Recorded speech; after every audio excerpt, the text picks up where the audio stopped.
topic where we stick to one topic. My name is Autumn Fisher. And there's no Greg today. You already knew that because I posted on our Facebook page where I never post. And I went into the 2 + 2 = 4 Facebook group and asked if you guys had any questions because Greg is not going to be here today. I think he's traveling today back from Florida. His like sort of annual fishing trip with his daddy. So, yeah, he wasn't sure if he could make it in time and there's no reason to stress over it. So, I just thought this would be a fun way to, do an episode. So yeah, I think I just want to jump right in. I got a ton of really great questions. So I couldn't do them all, obviously, unless I wanted to make the show like super duper long. But I just feel really grateful that so many people did ask questions because I was really afraid that I would be like, all right, open up the gates. Like, let your questions flood in, you know? And then there would be like 5 people and nobody cared. But I actually got a lot. So I think that was really cool. I did take a lot of the questions and I put them in this little notepad. So I have read them, but I decided to, I didn't want to come up with answers ahead of time. I wanted to just kind of come up with them off the cuff. So, yeah, so I'm just going to start with our first question from Paige. I'm not going to say everybody's whole name because I'm not even sure if some people wanted to be anonymous or not. But yeah, I'm going to start with Paige. She's our super fan. She's really great. Love her. What would your current age self tell your 20-something self? I don't know if men would feel the same way, but I would just definitely tell my 20-something self to don't hide your bod. Like, I think a certain number of us that grew up in the 90s, you know, we had some pretty fucked up examples of what bodies should look like because of that sort of heroin chic 90s aesthetic. And I think we all sort of inherited some pretty weird thoughts about our own body in a really critical time when our body is changing. And it's weird. So I think I would go tell my past self to appreciate your body as, you know, your vessel and the house you live in instead of something that needs to look a certain way. And also to be like, yo, your body's so awesome right now. And this is like the best your body's going to be. So also enjoy it while you got it.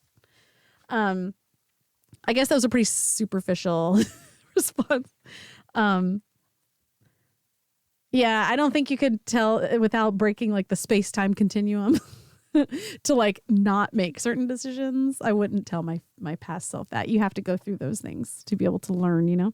I don't know. Anyway, let's start with Jeff. What's your favorite voice or character to do?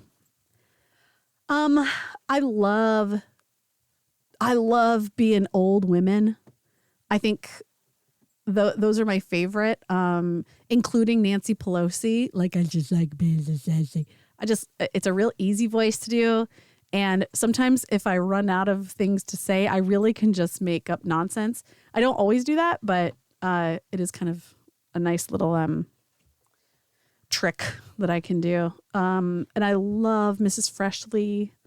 God, I miss her so much. I love old people thoughts and stuff that they say and like ramblings and things.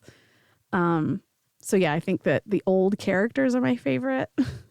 All right, this is a really juicy one. Jonathan asks that he wants to hear the Belinda story in relation to my family. Now, you know, Eric is a very cautious dude. He doesn't always trust me to be able to handle a delicate topic, which is silly because I definitely can handle something like that. There was back in 96, there was my grandmother we moved her, not we, I was young, but my family moved her down to Georgia from right around the corner in Bowie. And she was having dementia.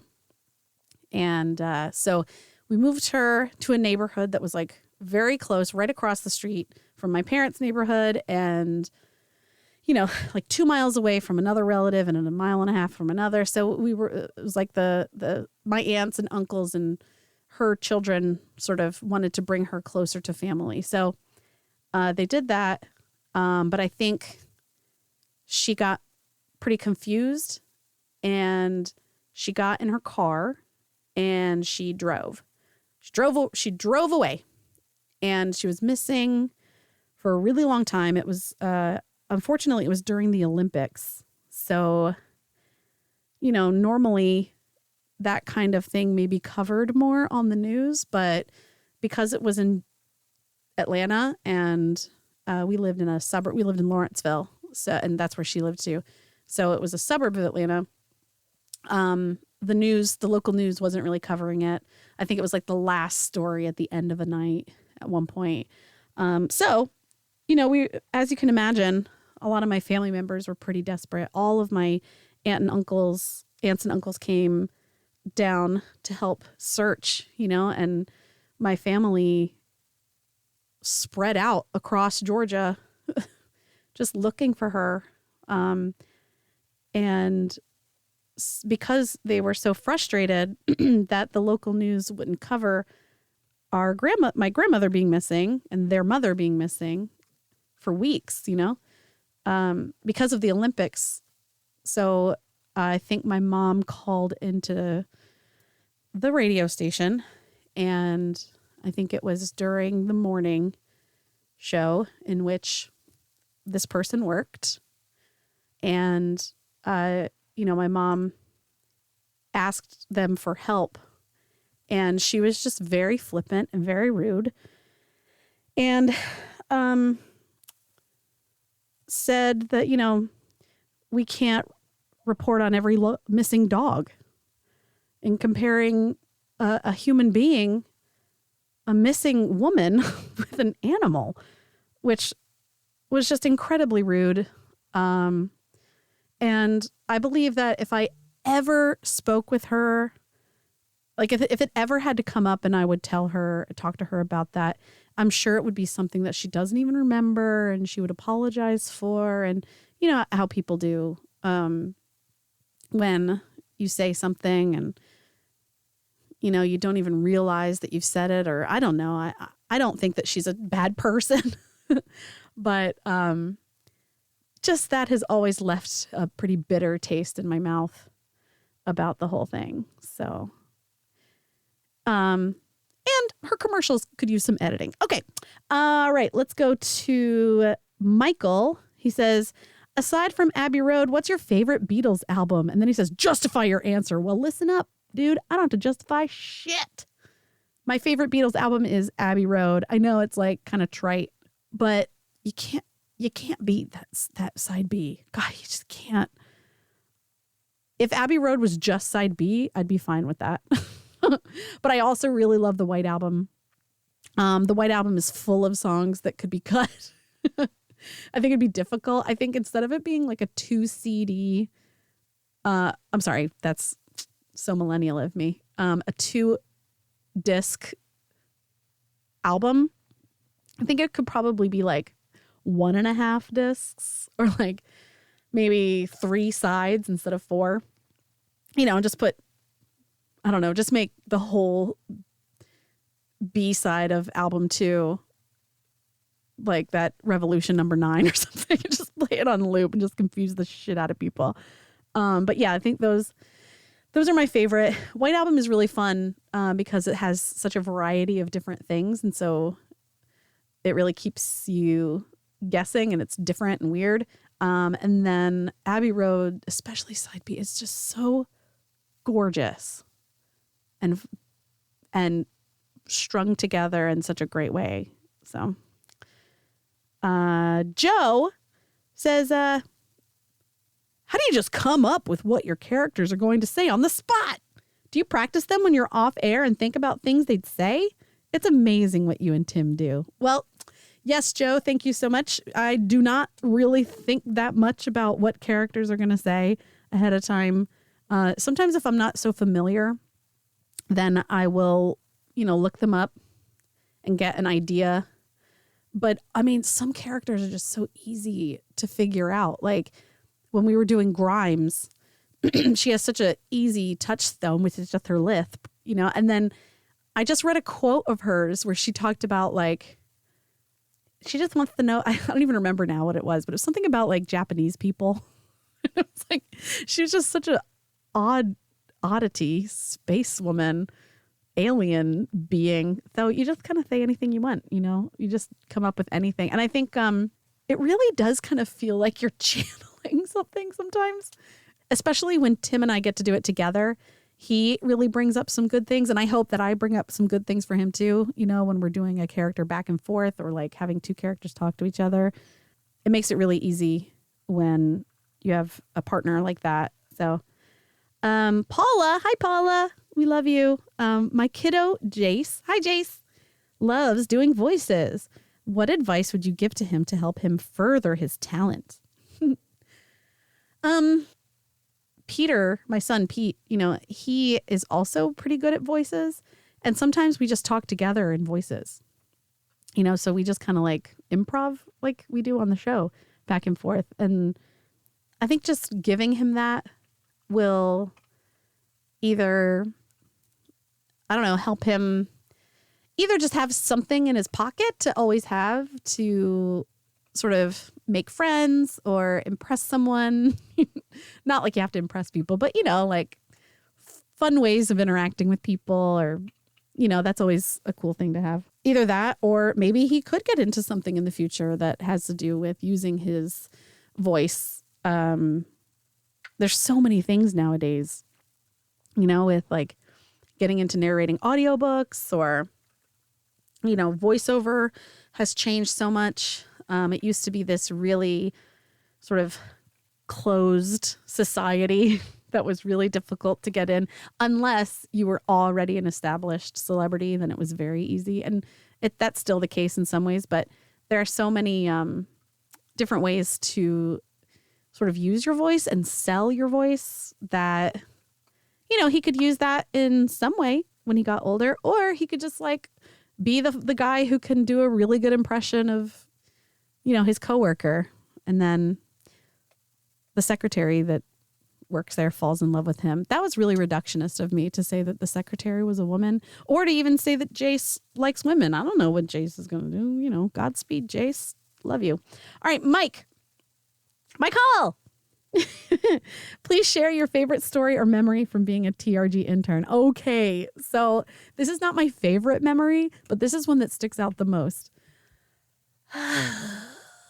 When I found out that the Wiffle Ball Bat Challenge was real and I saw it firsthand, I was shocked and I thought, oh my God. Oh my God. And if you don't know what the Wiffle Ball Bat Challenge is, man, early 2000s radio was insane. And it must have been crazier before that, like late 90s. Jesus Christ. Okay. So, a woman would volunteer to be this person, come into the radio station and compete to like stick a wiffle ball bat up their vajoonie, which, why and ew, why and ew. And you know what? This isn't like after a couple drinks and you're feeling, you've letting your inhibitions down and you're like doing a wild thing. This is at like 7 a.m. It was shocking to see. Also, some of the stripper stuff that I saw in studio, not with Eric, because Eric is true to his word about him never being a creep. But there was someone else on the show who was a bit of a creep. And I saw some things there which were pretty shocking. And I think we've touched on that if you're an old fan of all of the iterations of the doctrine, like back in the basement days and things that we talked about. I think Greg saw some stuff go down. Anyway, so yeah, being a TRG intern was nuts. It was also really great. It was like the salad days of Greg being like super like extra weird. Like he's still weird, but now his sort of energy has turned more inward. And back then he was a little bit more volatile, which was a blast. You know, he was fun and he was explosive, but like in a fun firecracker way where it wasn't that it was hardly ever very dangerous. Like a firecracker, like if you hold on to it too hard, it could blow off a thumb. But I just was never holding on to him that tight. You know, we were friends. And so I just got to like enjoy the firecracker. It was a blast back then, man. All right. Let's see. You never were able to discuss your opinions on the Roe versus Wade decision. I mean, if you have been listening to the show, you know where I stand. I am pro-choice. I don't love abortions. I don't think abortions should be, I don't think having an abortion should be a flippant conversation or thought. I don't think it is a whole lot of times. And if it is, then, you know, that's a very small percentage of women because I feel most women, that's not something that they want to happen. It's not something that they're just like, oh, well, I'll just get an abortion. It's no big deal. Like, it is a big deal. Nobody wants that. When I say nobody, I mean, like, typically nobody wants that. But my biggest point, like, if you pull way out of the smaller arguments, you know, where it's like, what if the 10-year-old was raped and then there was incest and then they got pregnant and then we're going to make them have the baby and then blah, blah, blah. All of these weird little doodads of like, when does life begin? Blah, blah. The point, the real point for me is that if I live in a certain place, I'm going to have less rights than a man. I'm going to have less body autonomy than a man. For anybody to think that that makes sense, I feel like it's just wrong. Along with so many men sort of making these decisions or even considering or even coming forward like my opinion is very important. You do not understand. I'm so sorry. You do not. As a man, you do not understand what it is to go through a pregnancy, to either lose that baby, whether it's because of a chosen abortion, be either or a spontaneous abortion, which is, you know, when your body rejects the embryo or whatever because of, you know, birth defects or whatever it's decided like, nope, this is not viable. Whether it's that, whether it's late in the pregnancy and something happens to the baby where they fucking die, to be expected to carry the rest of that pregnancy until, oh my God, like for a man, I really don't, this isn't to put down a man. I just honestly don't think that they have the same understanding, the deep understanding of what that feels like. And for men to be involved in this decision making outside of the medical profession feels irresponsible to me and is very upsetting just to me personally, because I've always felt like very optimistic about the world. And just lately, I just continue to be disappointed by the world, which is very disappointing overall. And it makes me sad. Like, I think that's the worst thing for me so far about being 40 is the surprise I feel in the world. And maybe that is just because I'm starting to look at myself more honestly. I'm starting to look at the world more honestly. And maybe if I had done that initially, I would feel more like, well, this is just the way things go. But no, this for me, this is it. I guess it was naive. But yeah, I'm starting to. I feel slapped in the face by all of this, and then just finding out little things about just the medical field and the way that women are treated versus the way men are treated. The way that women are expected to endure physical pain when as far as like a medical standpoint, men are not. It's like, oh man, you need to be sedated for this, because we're giving you an ultrasound on your testicles. Well, oh no, it's like women are getting chunks out of their cervix and they're just like, hold on, we're almost done. And the woman's like fainting. I think I might have talked about that on the show, but it's just shit like that, and I'm not saying that men don't also have it hard. I mean, there's a lot of pressure put on men, to be tough and to suppress their feelings, because if not, then they're pussies, or they're like beta males if they have feelings, or they're faking it just to get pussy, by being sensitive. It's like, well, maybe they're sensitive, so I'm not saying that men don't, have it bad in other parts of their life, but okay, legally, this is some bullshit when it comes to women's rights. And, I really do respect the people that feel like life begins at conception. You are totally allowed to have that opinion. I am totally allowed to not totally agree with you. But when it comes to making choices about what's right for my future or my health, I think people should stay out of that business. And I understand it's hard to hear, because if you really think that it's a little baby in there when they're like 16 cells, if you think that and someone decides, well, I don't want to be a mother right now, then for that person, it really is like killing a baby. And that must feel very difficult. But guess fucking what?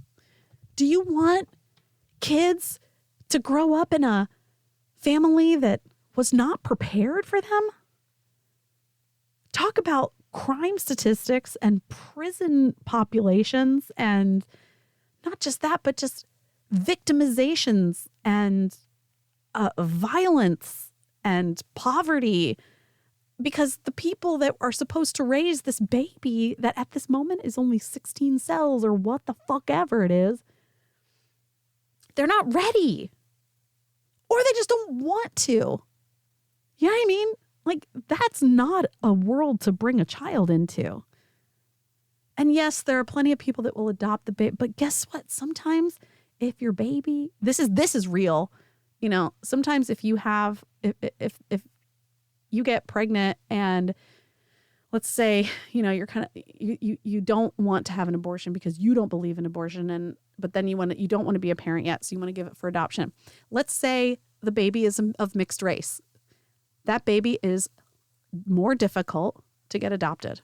And that's statistically accurate. That's true. That's not an opinion. That's fact.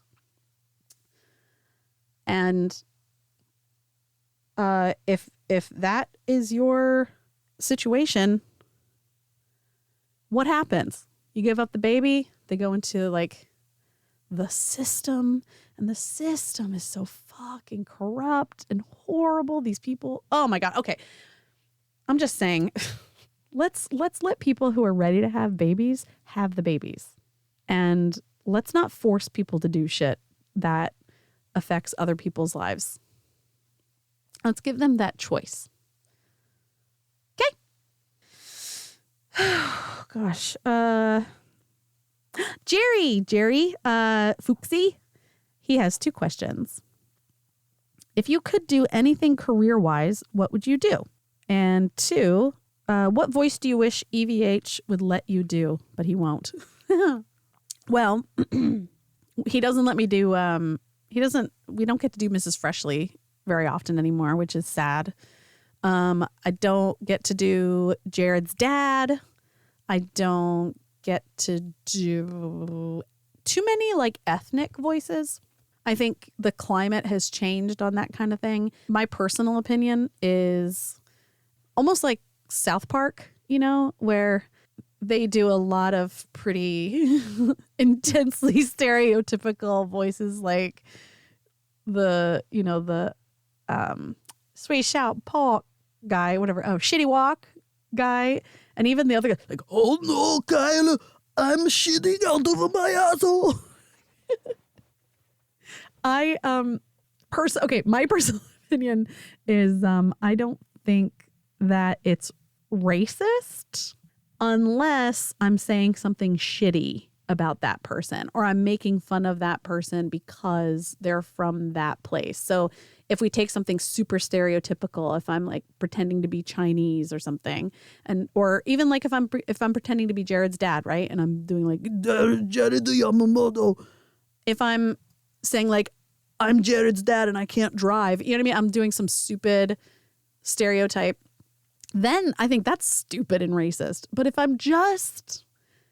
the joke is really on Jared, then I think it's okay, you know, but people nowadays, you know, even if I was doing like Cardi B, I don't think I'm allowed to do anymore because I think she's just like, she just has a very specific sound and it's like very black and maybe it feels racist. So I don't mean it to be racist. I'm sure that, I mean, listen, we all have prejudicial thoughts, you know, and anytime I feel that way or think that way, I do stop and be like, whoa, why did I think that? Where is this coming from?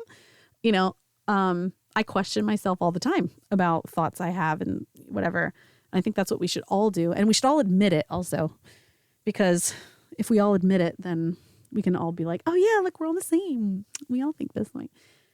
So yeah, I personally don't think it's a bad thing to do those types of voices, but whatever world, we got to live in the world we're in, you know? And if people think that that's bad, then I respectfully disagree. But who's going to win in that situation? Not fucking me. I'm going to lose my job. So I'm not going to do that anymore. You know, I think somebody else asked something similar. Oh, Mickey said, have the radio suits censored some of the characters that you and Tim do? Maybe they just run their course, but it seems like there aren't quite as many that might be considered edgy. And that is the truth. Ding, ding, ding. Okay, not the part about the suits. The suits have said nothing. I think it really is just Eric, you know. He says that he's been burned a bunch of times from his past, you know, radio partner who has gotten him fired a couple times. So yeah, I can understand his trepidation there. He also lately has felt very tightly gripped to the show. And I think that has something to do with him feeling a little bit out of control of the show, especially like the video element. I know if you're listening to The Doctrine, there was a very big dream when it came to the video portion of the show, which was in its infancy. And we were, you know, ironing things out and figuring things out. And then all of a sudden the radio station took it over and it's not what Eric hoped it would be. And then he also feels very out of the loop when it comes to stuff like they're making decisions that aren't being run by him, which I think makes him, again, I think it makes him feel out of control. So I think lately with the show, he's been feeling a little less able to have the room to have more freedom and to be a little bit more edgy, which, you know, the show ebbs and flows. And it's true that, you know, some characters do run their course, but I think that Eric's gotten a little nervous, you know, and like I said, just not as able to open her up like we used to. But bitch, I'm ready. I mean, me and Tim, I always think of Tim as my grossest friend. So like, I can always send him the grossest thing, or he can send me something really gross and I'll think it's gross, but I love it, you know? And especially when we were on Radio Labyrinth together, we got to be so gross together. God, that was so much fun. Let's see. Do you ever find it difficult to hold your opinion if you disagree with Eric about something? And how often does that happen? Baby, it happens all the time. I'm usually pretty fine with just sitting back and disagreeing because sometimes I don't feel very confident arguing with him because he corners you in these weird ways of like, name the scientist that said that. It's like, bitch, I don't know. I don't know. You know, it's like not really a conversation where I can learn. I mean, if we were in person, if we were sitting at the bar and we were talking over beers, that's different. You know, he doesn't corner you like that. But on the show, maybe in a way for him, he feels challenged by if I disagreed, which is not what I would mean to do. But he may take it that I don't know. Who knows? I don't know what he thinks. It's fine. But I'm just saying. So what I try to do is I just try and sit back. But the Roe versus Wade thing, that's why I was in such like a pretty shitty mood, was because I really did think a lot of things. I had a lot of questions. I had a lot of feelings, and it took and is taking time to sort of get through those things. And I am upset about the state of the Roe versus Wade decision. Yeah, when it's brought up and he's saying something, and it's very difficult to sit back. So sometimes during those times, just to keep my mind not focused on the things I can't do or say, sometimes I'll play a little Tetris. Sometimes I have a separate window open on my laptop screen and I just play a little Tetris because it doesn't take a lot of concentration. You know, it's just like flopping pieces around. So that if I did need to jump in, if like he called to me quickly and was like, Autumn, what does Nancy Pelosi think? Then I can just quick, you know, I'm not totally zoned out, but it just, maybe it's a little like soothing too, like a little zen. So yeah, sometimes that is what's happening. All right. So Bill asked, from your post about Greg not being available, which is why we're talking, how do you constantly put up with EVH bringing up your sex life? It has to get tiring. I'm tired of hearing it. Love the show and really enjoy your input and all your characters and impressions. Thanks, Bill. Yeah. I think for a while, Greg was that focus because he was still single. Well, single-ish. You know, he wasn't really single, I guess. He was dating that person, but he was the closest we all got to single because we were all married. And, you know, he still had a little bit more of a freer lifestyle, I guess. So he was sort of the focus on stuff like that. And now that I sort of fit that role, you know, Greg's living with somebody and I'm single as fuck. So I think that he has really turned his sights on me. And listen, you got to fill a lot of time. We got to fill the time. And sometimes my life is content. Especially previously, I was really using a lot of things in my life as just content. And we would talk about it. And sometimes that was really difficult because I would be made fun of or we would talk about things. And these things were actually very personal and not really that fun for me to be made fun of for. So I'm sort of just recently deciding to maybe filter or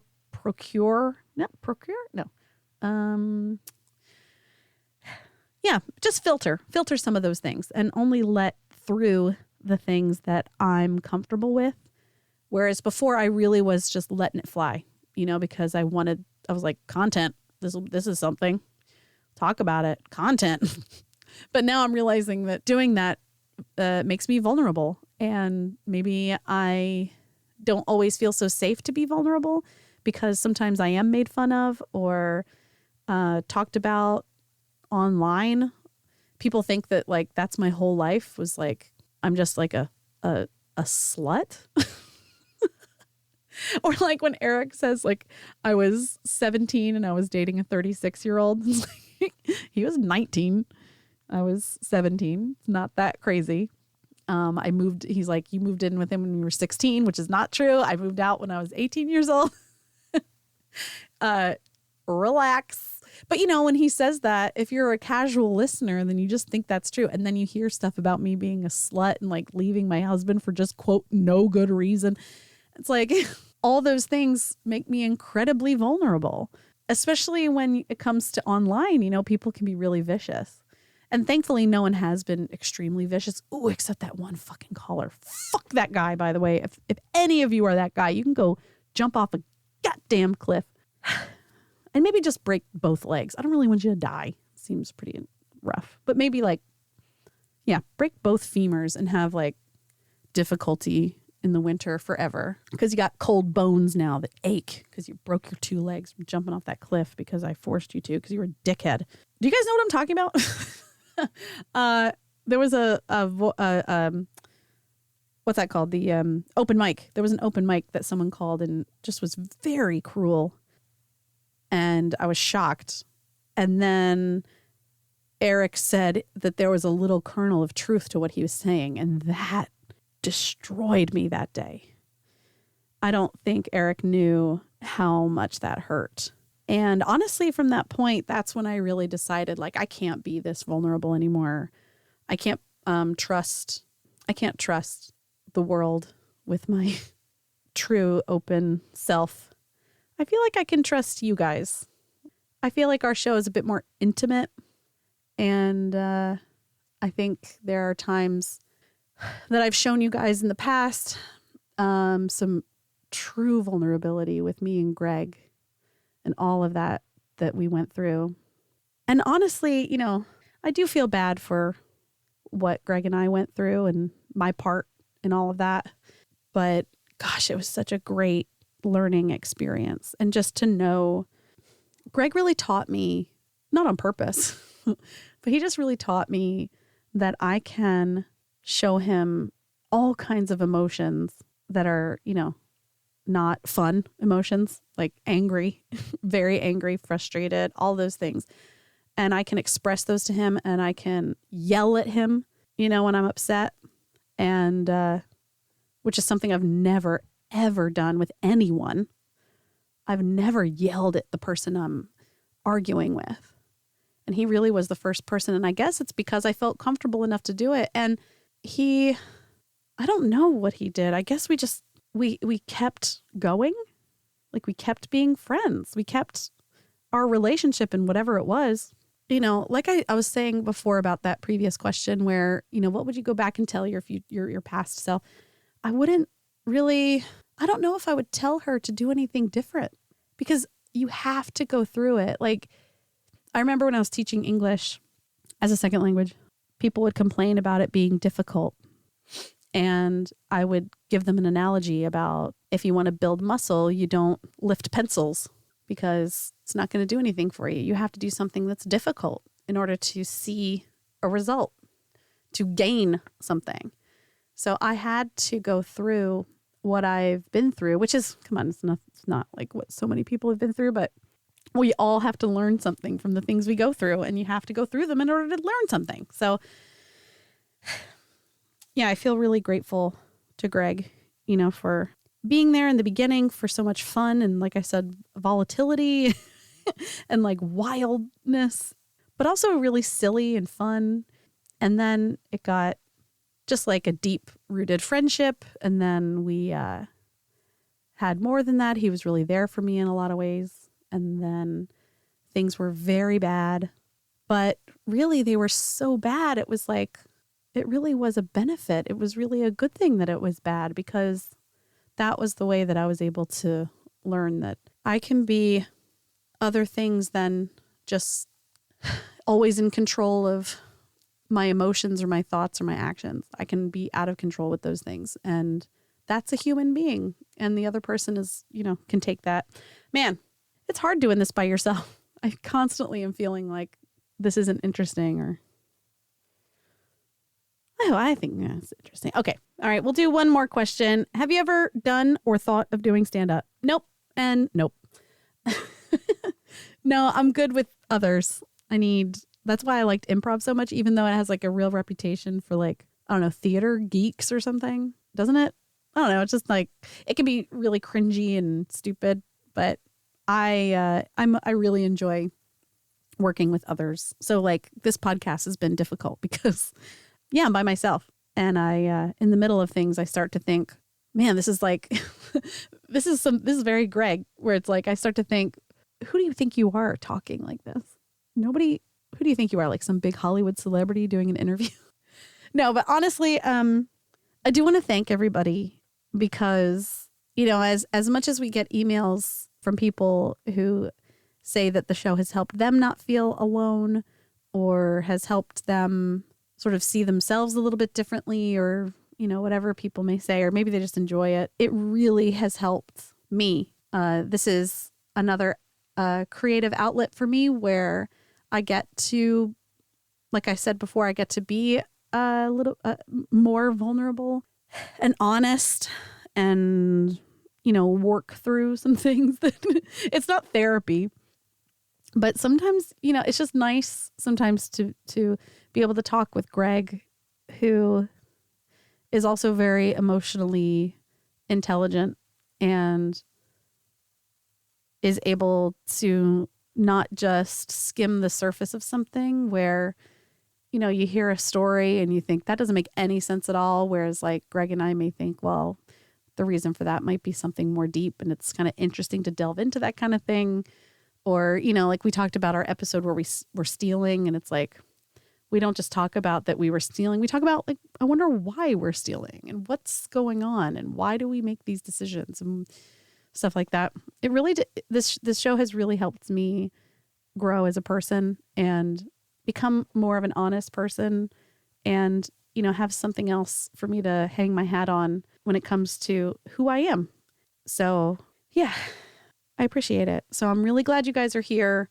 Thank you so much. And gosh, I think that's it. Thank you so much for listening, guys. Honestly, I hope you've enjoyed this Q&A.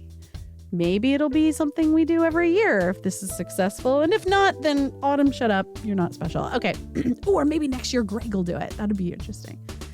Thank you so much. Please support our sponsor, hoffandpepper.com. You can get 50% off some deliciously homemade, some delicious locally made in Chattanooga hot sauce. Use our code ONETOPIC15 for 15% off. hoffandpepper.com. Baby is finally asleep next to me. He's been a real pain in the ass. I'm looking into getting training for him because I don't speak dog. I'm not the person who is a dog person. I mean, I'm a dog person. But I'm saying, like, I don't know. Like some people just know dogs. Anyway, this is the end of the show, not the beginning of the show. Okay, love you. Like and subscribe, rate and review. Bye.